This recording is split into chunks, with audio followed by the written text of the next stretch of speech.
नमस्कार साथियों, आज हम आपके बीच में पूरे देश पर गहरा रहे गंभीर संकट, जिसने एक बार फिर आम भारतीय की जान पर कहीं ना कहीं खतरा खड़ा कर दिया है। कोरोना की वैक्सीनेशन पॉलिसी, ओमिक्रॉन वायरस और किसे वैक्सीन मिले, प्रधानमंत्री जी की कल की शेखी बघारने वाली घोषणा के बाद सच्चाई क्या है, उन पर प्रकाश डालने के लिए आपके बीच में उपस्थित हैं। सच्चाई यह है कि ओमिक्रॉन वायरस के जानलेवा खतरे को नजरअंदाज कर देशवासियों की जिंदगी को खतरे में डाल रही है मोदी सरकार। बातें बनाने और टेलीविजन पर आने से आपराधिक लापरवाही के जख्म नहीं भर पाएंगे।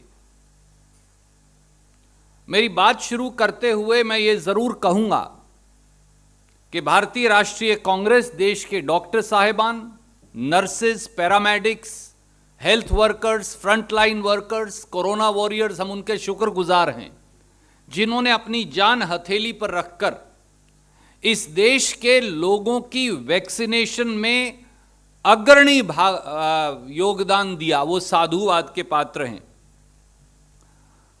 पर मोदी सरकार क्या कर रही है? दिशाहीन नेतृत्व, बिना नियंत्रण वाली सरकार, दृष्टि और सोच की भयंकर कमी, केवल हेडलाइन मैनेजमेंट, स्टंटबाजी और इवेंटबाजी, यहां तक मोदी सरकार सीमित हो गई है। मोदी सरकार ने, Modi government has failed India. याद करिए, कोरोना की पहली और दूसरी लहर में मोदी सरकार ने हमारे प्रवासी मजदूरों को किस प्रकार से पलायन और कई बार मौत की घाट, मौत का फंदा चूमने पर मजबूर किया। मोदी सरकार ने देश के गरीब को, जिसकी जेब में पैसा डालने से इनकार कर दिया राहुल गांधी जी, सोनिया गांधी जी के कहने के बाद, किस दोराहे पर ला खड़ा किया। मोदी सरकार ने लघु और छोटे उद्योगों को विनाश के रास्ते पर धक्का दे दिया। मोदी सरकार ने अर्थव्यवस्था को गर्त के अंदर झोंक दिया और मोदी सरकार की आपराधिक लापरवाही से ये सब निष्पक्ष एजेंसियां कहती हैं कि कोरोना की दूसरी लहर में 40 लाख के करीब भारतीय जो हैं वो मौत के शिकार हुए। यह इसलिए हुआ कि मोदी सरकार हर बार जिम्मेवारी से पीछा छुड़वाने, कोरोना टीकाकरण को लेकर बार बार नीतियां बदलने, कोरोना की रोकथाम के बजाय खुद के महिमा मंडन और रैलियों और चुनावी गोटियों को प्राथमिकता देने, प्रांतों पर दोषमढ़ जिम्मेवारी से पीछा छुड़वाने, इस प्रकार की आपराधिक लापरवाहियों से देश के लोगों की जान से प्रधानमंत्री माननीय नरेंद्र मोदी जी और उनकी सरकार ने खिलवाड़ किया है। कोरोना की संभावित तीसरी लहर की आहट से ठीक पहले एक बार फिर मोदी सरकार देशवासियों की जान जोखिम में डालने चली है। मैं फिर दोहराता हूं, कोरोना की तीसरी आहट की दस्तक से ठीक पहले मोदी सरकार एक बार फिर देशवासियों की जान खतरे में डाल रही है। और साथियों, आज जवाबदेही मांगने का समय है और इस देश के 140 करोड़ लोगों की ओर से हम 6 बिंदुओं पर सरकार का स्पष्टीकरण और प्रधानमंत्री से जवाब मांगते हैं। नंबर 1, देश के 47 करोड़ 95 लाख 18 साल और उससे बड़े वयस्कों को, एडल्ट्स को 59.40 करोड़ वैक्सीन कब लगेगी? ये एक बड़ा इंटरेस्टिंग डेटा है, मैं आपको इसकी डिटेल्स दे रहा हूं। सरकार के मुताबिक 18 साल से अधिक की एडल्ट पॉपुलेशन देश में 94 करोड़ है। ये मैं नहीं कह रहा, ये उनका वो शपथ पत्र है जो उन्होंने 22 जून 2021 को सुप्रीम कोर्ट में दिया था। ये वो है, और मैं इसकी प्रतिलिपि आपको भेज रहा हूं। इसका मतलब उन्होंने ये कहा कि हम 31 दिसंबर 2021 तक देश के 94 करोड़ 18 साल से अधिक आयु के लोगों को हम दोनों डोज लगा देंगे। और ये जो उन्होंने कहा है साथियों, मैं आप पढ़ लीजिएगा, पैरा 38 और 39 में कहा है उन्होंने। ये पेज 22 और 23 पे आपको मिलेंगे। मैं उसकी ये इस प्रकार से उन्होंने बाकायदा कंपनी वाइज डेटा भी दिया था और कहा कि 31 दिसंबर तक सबको लग जाएगा। इसका मतलब 31 दिसंबर तक 94 करोड़ लोगों को 2 डोज के हिसाब से 198 करोड़ डोज लगने। 5 ही दिन बचे हैं अब तो। पर मोदी सरकार ने कल यानी 25 दिसंबर को एक डेटा जारी किया, मैं आपको रिलीज कर रहा हूं। पीआईबी का प्रेस रिलीज है, हेल्थ मिनिस्ट्री की वेबसाइट पे लगा है, पीआईबी पे लगा है, हमने वहीं से लिया है, कोई नया कागज नहीं। ये कल उन्होंने जारी किया है। इससे 4 बातें निकल कर आती हैं। पहली बात, 36 करोड़ 50 लाख लोगों को जो 18 साल की आयु से बड़े हैं, उन्हें मोदी सरकार ने अभी तक कोरोना का वैक्सीन का दूसरा डोज नहीं लगाया। 36.5 करोड़ लोगों को कोरोना वैक्सीन का दूसरा डोज अभी नहीं लगा है। यह देश की एडल्ट पॉपुलेशन का 35% है। दूसरा तथ्य, 18 साल से अधिक के एडल्ट पॉपुलेशन में 11 करोड़ 45 लाख लोगों को दोनों डोज ही नहीं लगे। कल प्रधानमंत्री जी ने तो बड़ी बड़ी बातें कह दी, पर ये उनके आंकड़े, 11 करोड़ 45 लाख लोगों को दोनों डोज ही नहीं लगे। इसी में ये इस फिगर में शामिल हैं जो हमारे हेल्थ वर्कर और फ्रंटलाइन वर्कर्स हैं, उनमें से 22,71,000 लोगों को दूसरा डोज नहीं लगा। यानी अभी भी 36.5 करोड़ जिन्हें 1 डोज लगना है, सेकेंड डोज, 11 करोड़ 45 लाख जिन्हें 2 डोज लगने हैं, ये कुल डोज बनते हैं 59.40 करोड़ या लगभग 60 crore dose. 60 crore corona vaccine के डोज एडल्ट पॉपुलेशन को लगने अभी बाकी हैं। ये मैं नहीं कह रहा, ये मोदी जी के कल के आंकड़े बताते हैं। पर साथियों, ये 60 करोड़ वैक्सीन डोज तो उपलब्ध ही नहीं है, लगाएंगे कहां से? ये भी मैं नहीं कह रहा, ये भी मोदी सरकार ने हमें बताया। ये भी उन्होंने कल अपलोड किया है 25 दिसंबर को, ये मैं भेज रहा हूं आपको। इसके मुताबिक, और ये देखिए हेडलाइन में यहां लिखा है कि 17.74 करोड़ डोजेज ही उपलब्ध हैं। ये मैं नहीं कह रहा, ये मोदी सरकार का आंकड़ा है। 18 करोड़ मान लीजिए, चाहिए 60 करोड़, हैं 18 करोड़।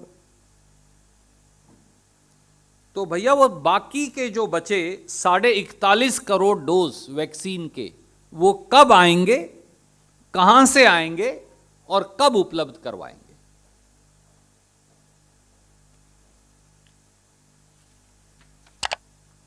वैसे भी अगर आप दुनिया की औसत देखें तो सेकंड डोज लगाने में आज 26 दिसंबर 2021 को भी भारत 19वें पायदान पर है।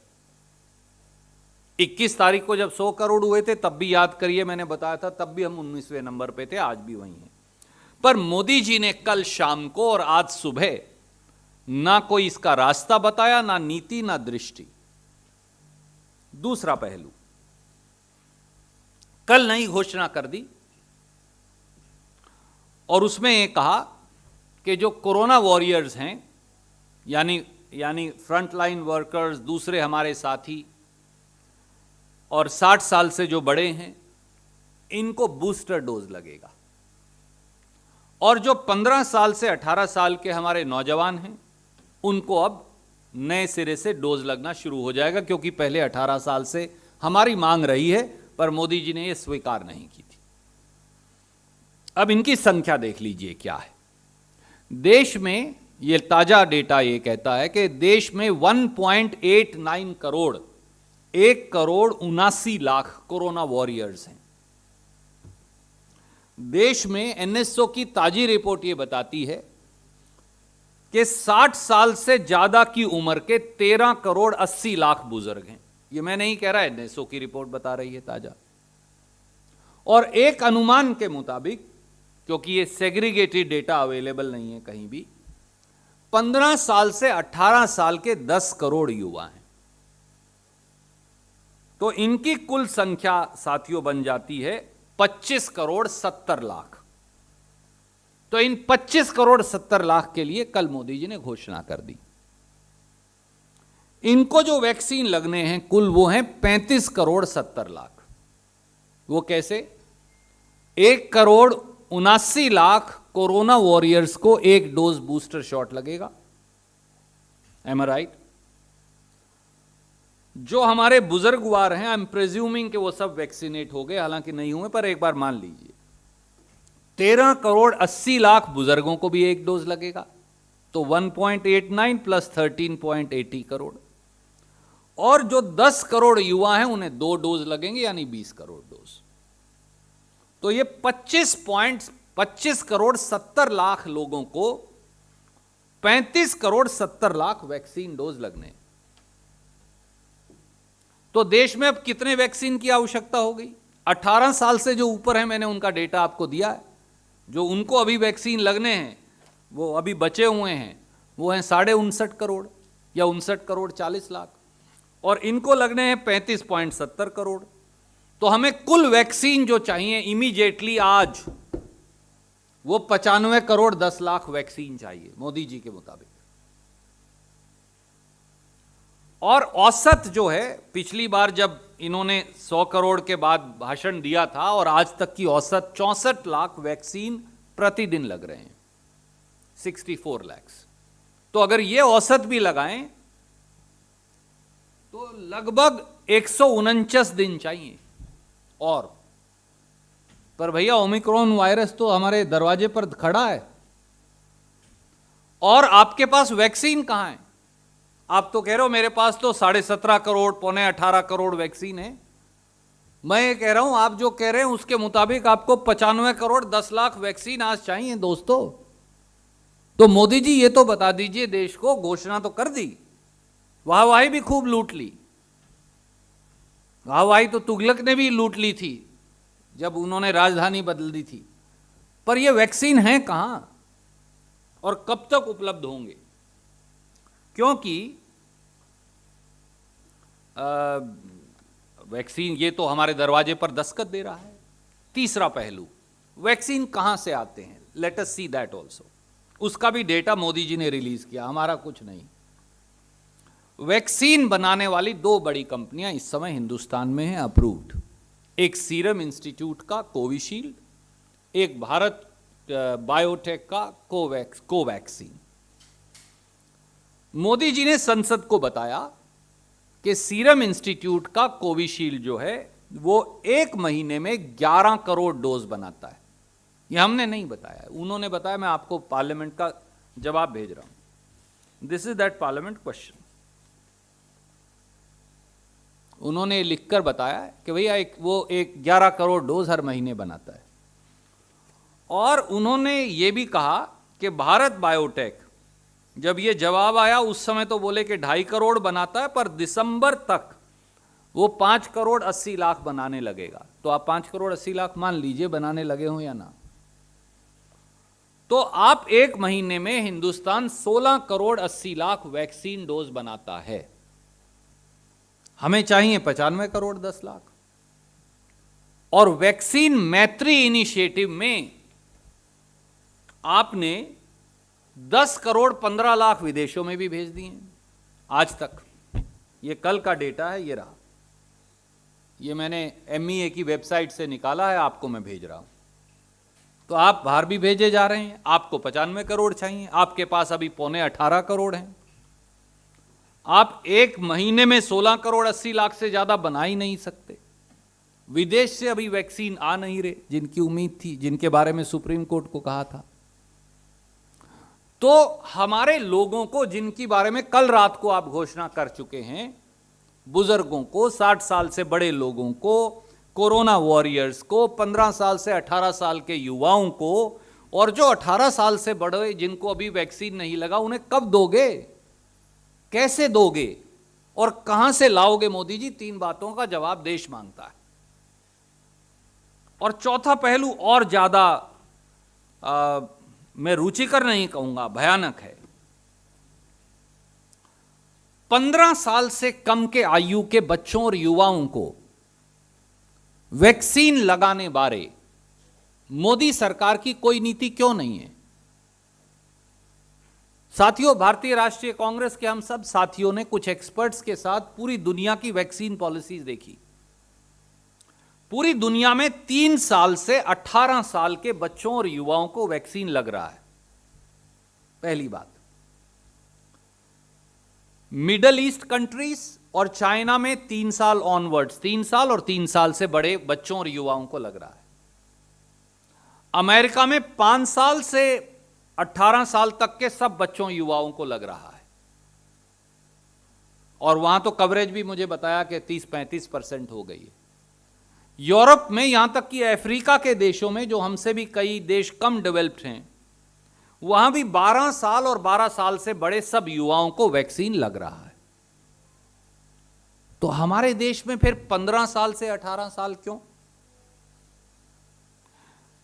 और अब मोदी जी ने कल अपने ही एफिडेविट को जो सुप्रीम कोर्ट में दिया था उसे खारिज कर दिया।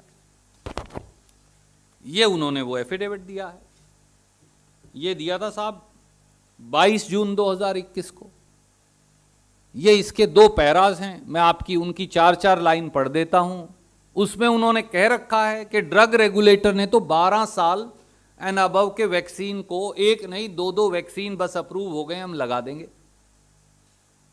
तो क्या मोदी जी के शपथ पत्र की कोई कीमत नहीं है? वो अपने शपथ पत्र को कूड़ेदान में फेंक देते हैं फाड़ कर। I read it for you, para 42 and 43। It is humbly submitted that on 12th of May 2021, the Drugs Controller Journal of India has permitted Bharat Biotech to conduct clinical trials on the healthy volunteers between 2 years and 18 years of age for its vaccine, that is Covaxin, and the enrollment process for this trial has also begun. और दूसरा फिर आगे कहते हैं, it is submitted that Zydus Cadila, which is developing DNA vaccine, has concluded its clinical trial, for between the age group of 12 to 18 years of age, and subject to the statutory permissions, the same may be available. Modi ji, ये आपने 22 जून 2021 को कहा कि Covaxin 2 साल से ऊपर के बच्चों को क्लिनिकल ट्रायल, यानी आज से 6 महीने पहले है और लगना शुरू हो जाएगा। और जाइडस कैडिला का वैक्सीन तो अब तैयार है, बस हमें कानूनी इजाजत देनी है। पर कल रात को मोदी जी ने कह दिया कि वही 15 साल से हम तो नीचे लगाएंगे नहीं। क्यों दोस्तों? क्या यह सही नहीं कि हमारे देश में स्कूल जाने वाले, नर्सरी पहली कक्षा से लेकर और 8वीं 9वीं कक्षा तक स्कूल जाने वाले करोड़ों करोड़ों बच्चों, युवाओं, उनके माता पिता, उनके दादा दादी, उनके काका ताऊ, जब वो वापस जाएंगे वो सब अब ओमिक्रॉन वायरस से ग्रस्त होने के पॉसिबल केसेस हैं। How should we send our children to school? How? Modi ji, tell us. Why have you not formed a policy? आपकी नीति क्यों नहीं है 15 साल से कम के युवाओं के लिए? और वो भी तब जब आपने सुप्रीम कोर्ट को 22 जून को शपथ पत्र देकर कहा कि हां, हम 12 साल से ऊपर तो अभी लगा सकते हैं और 2 साल से ऊपर लगाने के लिए हमारी क्लिनिकल ट्रायल चालू है। तो सुप्रीम कोर्ट को भी झूठ बोल दिया और देश को भी। और साथियों, आखिरी 5वीं बात, कोरोना की दूसरी लहर में मोदी सरकार की आपराधिक लापरवाही से मरने वालों की ना आज तक संख्या मिली, ना उन्हें मुआवजा मिला। याद करिए, सेंटर फॉर ग्लोबल डेवलपमेंट, जहां पर इस समय हमारे former chief economic adviser Arvind Subramanian और 2 उनके और साथियों ने एक रिपोर्ट पेश की देश को, बाकायदा स्टैटिस्टिक्स के आधार पर, जिसमें उन्होंने बताया कि जनवरी 2020 से जून 2021 के बीच 30 लाख से 47 लाख के बीच में भारतीयों की कोरोना की दूसरी लहर में मौत हो गई। गंगा मैया लाशों से अटी पड़ी रही। शमशान घाटों में लाश जलाने की लाइन नहीं टूटी। पार्किंग के अंदर और सड़कों पर लोगों को लाशें जलानी पड़ी। अधिकतर समय परिवारजन अंतिम संस्कार नहीं कर पाए। हिंदू संस्कृति में मोदी जी बार बार कहते हैं सबसे बड़ा अधिकार अंतिम संस्कार का है, वो भी छीन लिया आपने हिंदुस्तानियों से। और फिर डिजास्टर जो मैनेजमेंट एक्ट है उसमें से कहा इसमें इनको मुआवजा दिया ही नहीं जा सकता, संशोधन कर लिया। आखिर में सुप्रीम कोर्ट ने संज्ञान लिया और सुप्रीम कोर्ट ने 4 अक्टूबर 2021 को आइडेंटिफाई करके मुआवजा देने का हुक्म किया। पर कल मोदी जी ने नहीं बताया कि कितने लोगों मरे और कितने लोगों को मुआवजा दिया। क्यों मोदी जी? यह अन्याय और अत्याचार क्यों? और छठा और आखिरी और बहुत महत्वपूर्ण पहलू जो है कि ओमिक्रॉन वायरस से कोरोना की तीसरी लहर के चारों ओर मंडराते खतरा जो है, उससे मोदी सरकार पूरी तरह उदासीन है, अन्यभिज्ञ है और आपराधिक लापरवाही की शिकार है। आदरणीय साथियों, अब ओमिक्रॉन वायरस के बारे में जो वैज्ञानिकों ने बताया है, 5 तथ्य बड़े साफ हैं। नंबर 1, ओमिक्रॉन वायरस पूरी दुनिया में भयंकर तेजी से फैल रहा है। नंबर 2, ओमिक्रॉन वायरस का मल्टीप्लायर रेट डेल्टा या दूसरे वेरिएंट से ज्यादा है, यह 1.5 से 3 दिन में डबल हो जाता है। नंबर 3, कल ही नेचर जो जर्नल है उसमें बाकायदा रिसर्च के आधार पर रिपोर्ट आई है कि ओमिक्रॉन वायरस एंटीबॉडीज जो हमारे शरीर में बनी है या वो थेरेपी है उससे बच निकलता है। चौथा, ओमिक्रॉन वायरस बार बार अपनी शक्ल यानी प्रोटीन स्पाइक बार बार बदलता रहता है। यहां तक कि दोनों वैक्सीन डोज जिन्हें लगे हैं वो भी ओमिक्रॉन वायरस से ग्रस्त हो रहे हैं। पर मोदी सरकार के पास यह चौंकाने वाली बात है और यह भी उन्होंने लिखकर बताया है कि ना उन्हें ओमिक्रॉन वायरस की कोई जानकारी, ना उनको कोई जीनोम सीक्वेंसिंग का आइडिया, ना उन्हें यह पता कि ओमिक्रॉन वायरस पर वैक्सीन असर भी करता है या नहीं। क्या कोई सरकार इतनी अन्यभिज्ञ और आपराधिक लापरवाही की शिकार हो सकती है? यह मैं नहीं कह रहा, यह 17 दिसंबर को पार्लियामेंट में जवाब दिया है। मैं इसकी प्रतिलिपि आपको भेज रहा हूं। पार्लियामेंट में कहते हैं, मैं आपको 2 लाइन पढ़कर सुनाना चाहूंगा, आप चौंक जाएंगे।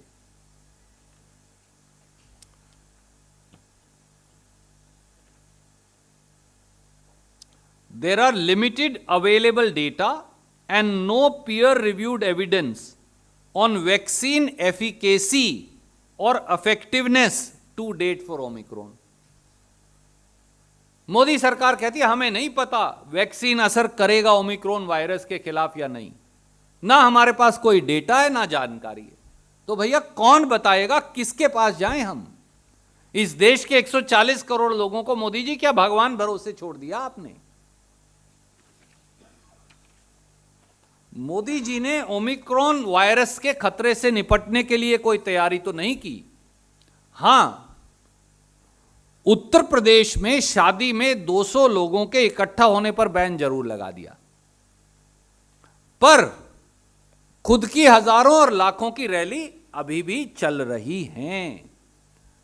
पहली कोरोना की लहर आई तो मोदी जी ने नमस्ते ट्रंप करके देश की जान खतरे में डाली।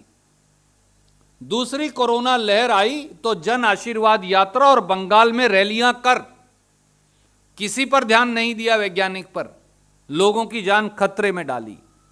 और अब फिर अपने राजनीतिक गोटियां फिट करने के चक्कर में आप शादी में तो 200 आदमी नहीं इकट्ठे कर सकते, पर मोदी जी की रैली में आप सरकारी पैसे से बसें जुटाकर 2 लाख इकट्ठे कर सकते हैं।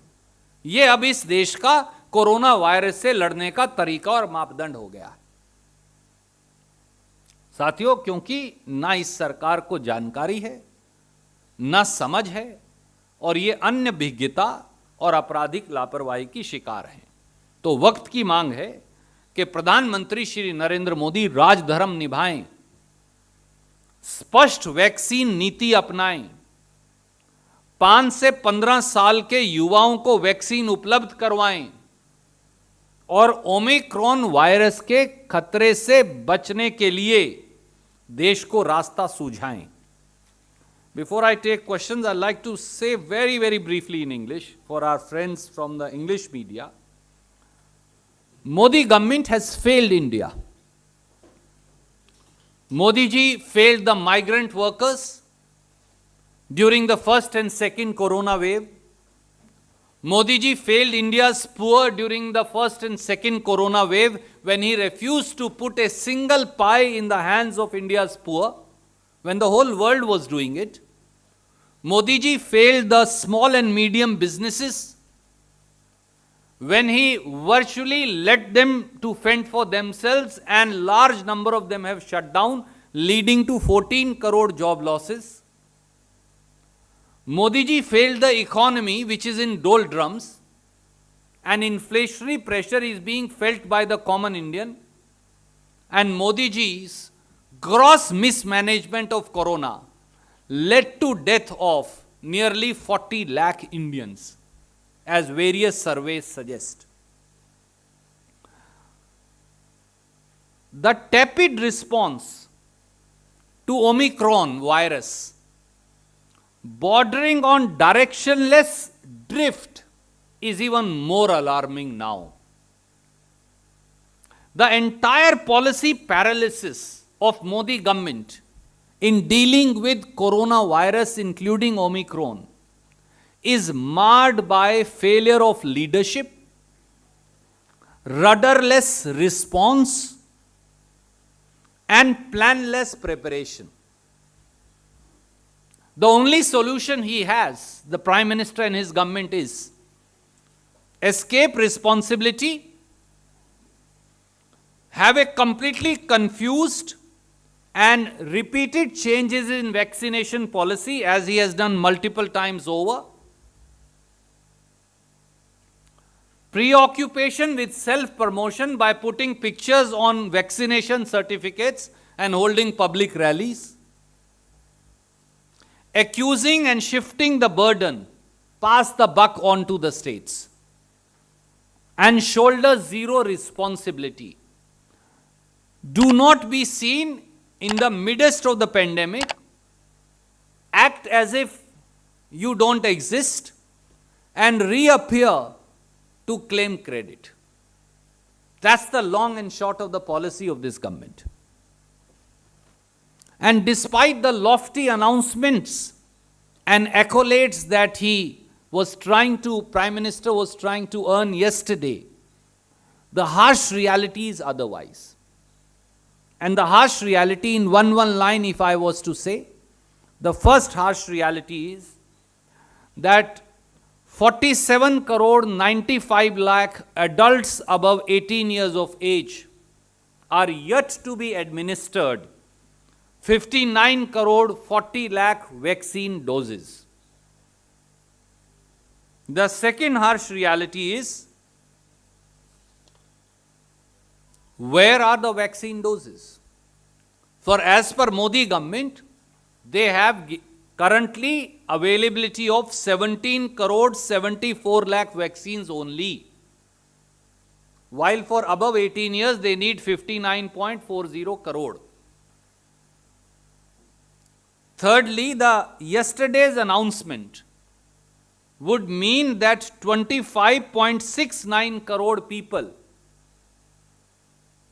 either booster or double dose, will now be entitled to 35.70 crore vaccine doses more.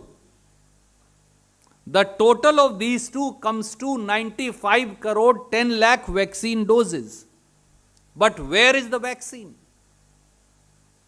Thirdly, India's entire production capacity for vaccines is 16 crore 80 lakh per month of Serum Institute and Bharat Biotech, Covishield and Covaxin, out of which you are exporting vaccines also. You have already exported over 10 crore vaccines.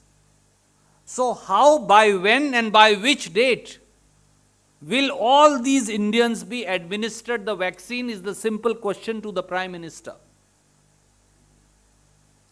Why is it that India has no policy on administering vaccination to children between 5 to 15 years?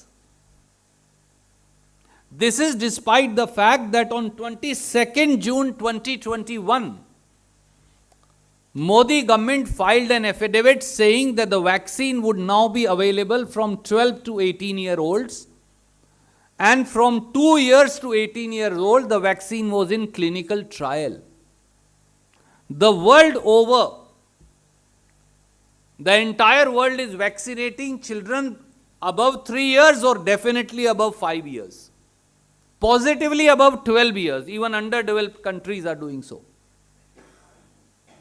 Is it not putting our children, school-going children, examination-giving children, at the risk of catching the new Omicron virus and then passing it on to the parents and to the elders in the family? Why is government absolutely mum? And why is it that till date India does not know as to how many people died on account of Modi-made disaster and mismanagement during coronavirus second wave? And why has no compensation been not given to them despite a Supreme Court judgment? And lastly, why is Modi government, as Omicron virus is knocking at our doorsteps? The past experience shows once the virus has taken root towards US and UK, it hits us within 65 days. And within 80 days, it is at its peak. Then why is it that government is oblivious and ignorant, bordering on criminal negligence to the threat of the Omicron virus? We know that it doubles between 1.5 to 3 days. We know that it escapes even existing antibodies in the body. We know that it changes protein spikes multiple times. We also know that it is the fastest communicable. We also know that it will lead to large-scale massive hospitalization. We also know that it is not necessarily effective even against the 2 doses of vaccination. Yet Modi government tells the parliament on 17 December, oh, we have no knowledge, we have no data, and we don't even know which vaccine works on Omicron. Should the people of India be left to fend for themselves? And Prime Minister Modi has no responsibility?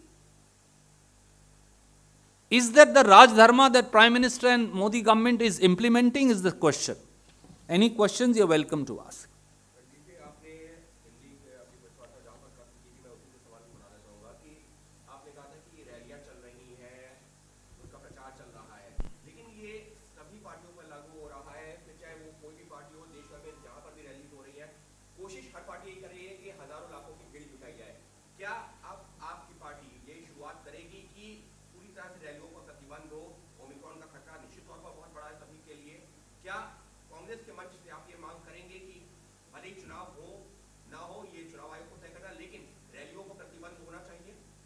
आदरणीय साथी, जी जी जरूर।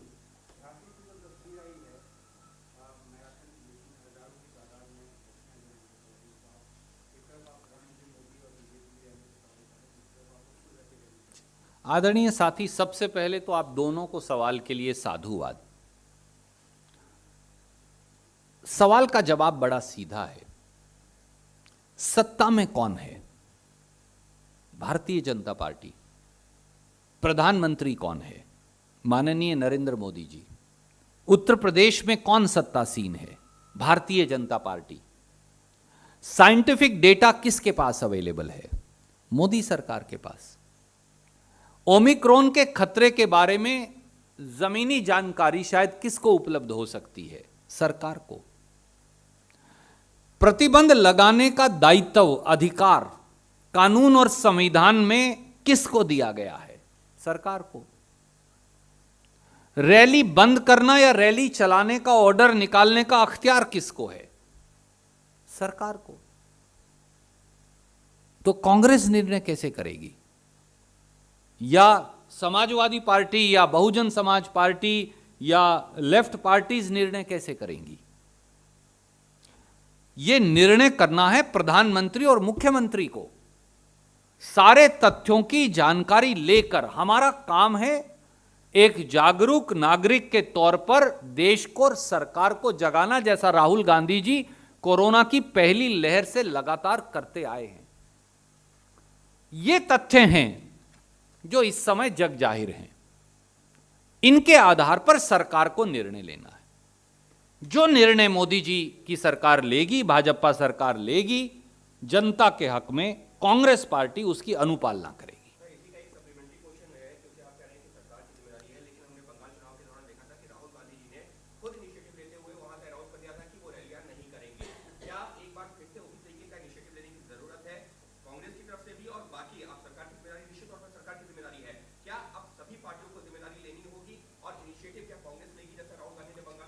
आदरणीय मित्र, हर व्यक्ति को जिम्मेवारी लेनी होगी। बंगाल में जब राहुल गांधी जी ने अपना मन महसूस कर राजनीतिक नुकसान उठाकर यह निर्णय किया, हमें राजनीतिक बहुत नुकसान हुआ उसका। हमको उसका राजनीतिक कीमत आज भी अदा करनी पड़ती है। तो हमने तो वो कीमत अदा कर दी, पर ना बंगाल की सरकार ने और ना देश की सरकार ने उसके बारे में कोई चिंतन किया। तो मैं आपके माध्यम से विनम्रता से देशवासियों को भी और राजनीतिक दलों को कहूंगा कि प्रतिबंध एक व्यक्ति के लिए नहीं हो सकता। राहुल गांधी और प्रियंका गांधी पर प्रतिबंध और मोदी जी को छूट कि सरकारी रुपया इस्तेमाल करें, सरकारी बसें लगाएं, सरकारी करोड़ों रुपया फूंकें और वो रैली करें और प्रियंका गांधी पर पाबंदी हो। यह नहीं हो सकता। यह दोहरा मापदंड है। लोगों की जान और माल की रक्षा करना हम सबका दायित्व है, कर्तव्य है। और मैं फिर कह रहा हूं, जो सरकार निर्णय करेगी जनहित में, कांग्रेस पार्टी पहली पार्टी होगी। प्रियंका गांधी जी, राहुल गांधी जी, हम उसकी अनुपालना करेंगे। गो टू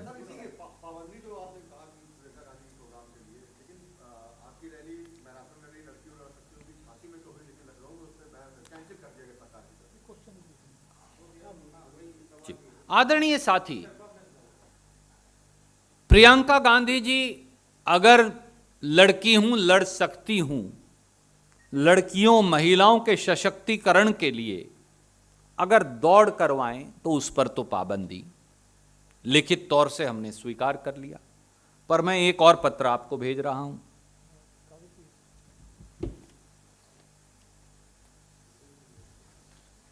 अभी मैं आपको दिखाता हूं, ये देखिए, आप प्रधानमंत्री के कार्यक्रम में, और मैं आपको ये रिलीज कर देता हूं, प्रधानमंत्री के कार्यक्रम में आप 25,000 खिलाड़ियों को बुला रहे हैं यूपी में।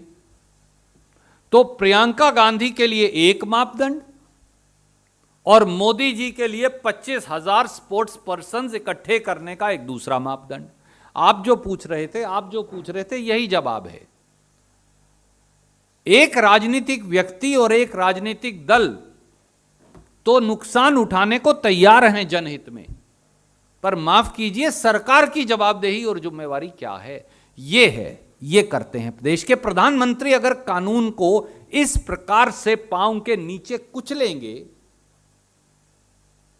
तो राहुल गांधी जी और प्रियंका गांधी जी के लिए एक मापदंड, और यह है प्रधानमंत्री के लिए 25,000 लोग सरकार के पैसे से, सरकार के खर्चे से सरकारी आयोजन किया जा रहा है, यह दूसरा मामला। तो लोग खुद समझ सकते हैं कि यह सरकार आपकी जिंदगियों से खिलवाड़ कर रही है। Neeraj ji, sorry, can I go to him and then I come to.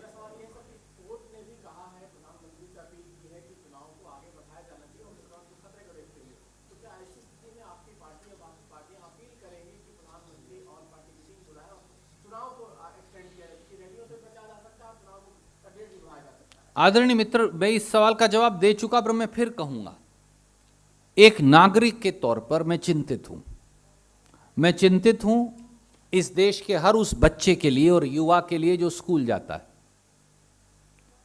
अगर उसे ओमिक्रॉन कोरोना का वायरस हो गया, कौन जिम्मेवार होगा? क्या मोदी जी जिम्मेवारी लेंगे? क्या देश के स्वास्थ्य मंत्री जिम्मेवारी लेंगे? और अगर उससे, बच्चे से वो वायरस दादा या दादी को लग गया जिन्हें कोमोर्बिडिटीज हो सकती हैं, या मां या पिता को लग गया, कौन जिम्मेवारी लेगा? मैं चिंतित हूं जब मोदी जी सरकार का पैसा फूंककर, सरकार का पैसा खर्च करके, बसें इकट्ठी करवा के, साधन लगवा कर, आपके और मेरे टैक्स पेयर का जो पैसा है वो लाखों की भीड़ इकट्ठी करते हैं। आप शादी तो कर नहीं सकते, उसमें तो 150-200 लोगों की पाबंदी है, पर मोदी जी की रैली में 1 लाख लोगों की भी कोई पाबंदी नहीं। प्रियंका गांधी जी अगर बच्चियों की दौड़ करवाएंगे, उनके सशक्तिकरण की, उन पे पाबंदी है, पर मोदी जी सरकार के खर्चे पे अगर 25,000 स्पोर्ट्स पर्सन्स को इकट्ठा करेंगे तो वो जायज है। ये वो लोग हैं जिनको आपने सत्ता सौंपी थी, जिनको ना ये मालूम वैक्सीनेशन की नीति क्या होनी चाहिए, जो 15 बार वैक्सीनेशन पॉलिसी बदल चुके, उसकी प्राइसिंग बदल चुके, जिनको आज भी ना दृष्टि है, ना सोच है, ना देश की चिंता है। हमें देश की चिंता है, और इसलिए हम आप लोगों के माध्यम से आज अपील करते हैं कि सरकार को, जिनके पास पूरा डेटा है, उनको उसका अध्ययन करके जरूरी हिदायत जारी करनी चाहिए, जो भी जनहित में हो।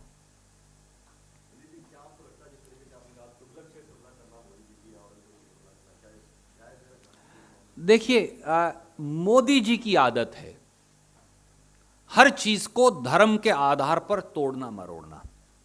आप याद करिए, प्रधानमंत्री जी स्वयं और उनके लोग किस प्रकार की गंदी शब्दावली का इस्तेमाल करते रहे हैं कांग्रेस अध्यक्षा जी के बारे में, पूर्व कांग्रेस अध्यक्ष राहुल जी के बारे में, कल परसों एक समाजवादी पार्टी की सम्मानित सांसद जया बच्चन जी के बारे में।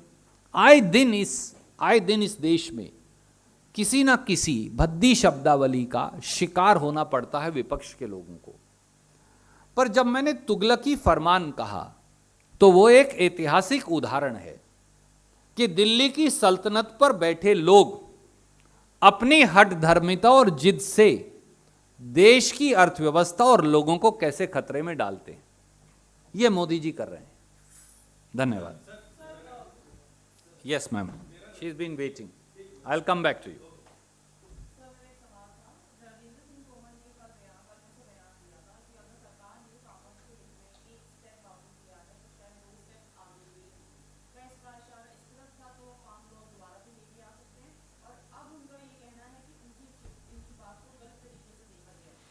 आदरणीय मित्र, मोदी जी के इशारे पर नरेंद्र तोमर जी ने यह बयान दिया है और यह एक सोची समझी साजिश है, षड्यंत्र है इस देश के अन्नदाता किसान और खेत मजदूर के खिलाफ के 3 काले कानून जो अन्नदाता ने 380 दिन से अधिक का आंदोलन कर और 700 किसानों की शहादत देकर सरकार को किसान की ड्योढ़ी पर झुकाया था।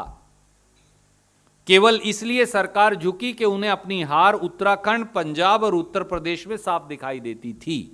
इन 5 राज्यों के चुनाव के बाद चोर दरवाजे से यही कानून वो वापस लाएंगे।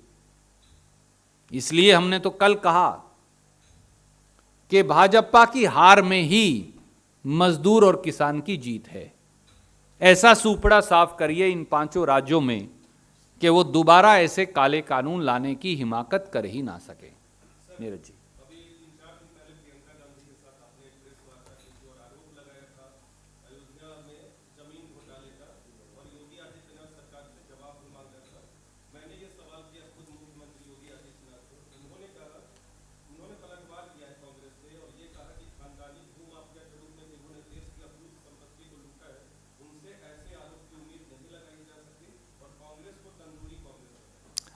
आदरणीय मित्र, आदित्यनाथ जी का पूरा राजनीतिक कैरियर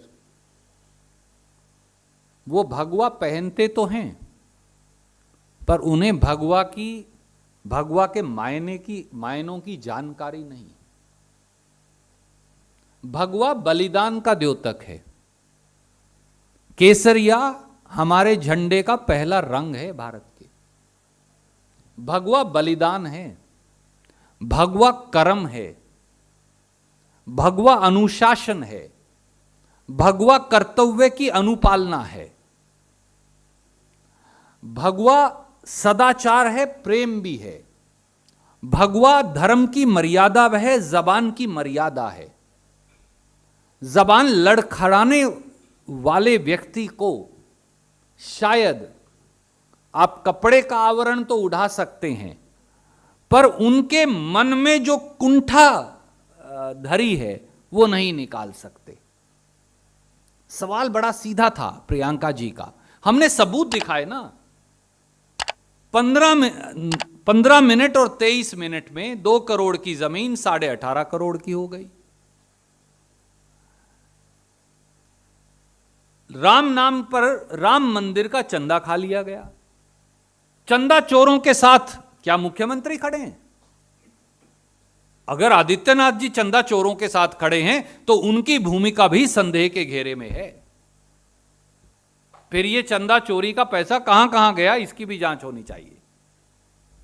धन्यवाद।